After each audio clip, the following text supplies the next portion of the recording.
kaibahan nung mono mic line saka sa stereo mic. Tingnan niyo itong sa mono, naka-half ang ating gain. Sa ating stereo mic line, naka-half ang ating gain. Pantay lang sila, pareho lang silang naka-unity gain pareho. Testingin natin. Ito yung para sa mono mic line. Ito naman yung para sa stereo mic line.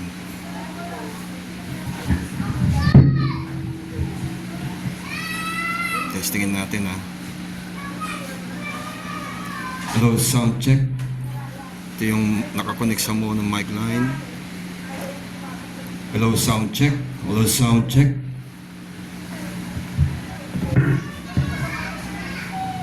Ito naman yung nakakonect sa stereo mic line. Hello, sound check. Hello, sound check. Yan, testingin natin dito sa stage. Unahin natin itong nakakonect sa mono.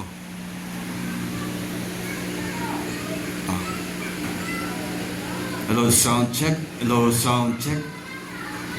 1, 2, 1, 2. Ito namang nakakonect sa stereo mic line.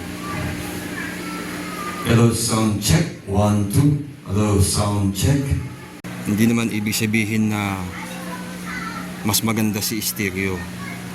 Kumbaga, ang malaking advantage nito, kung meron kang microphone na mahinang klase, mahina ang output, pwede ka dito mag-connect. So ano yung malaking advantage nitong mono mic, stereo mic line? So mas malakas ang output niya, hindi lang doble. Pero hindi naman ibig sabihin lamang na lamang siya dito. Sa output, oo, lamang. Pero ito kasi hindi naman ibig sabihin mahina ito. Kumbaga, yan yung standard. Malakas din yan, depende sa nagsasalita, gumagamit ng mic. Sadyang mahina lang ang boses ko, saka nakagitna lang itong gain, pwede mo naman dagdagan yan. O kaya dito sa fader niya, pwede ka naman magdagdag.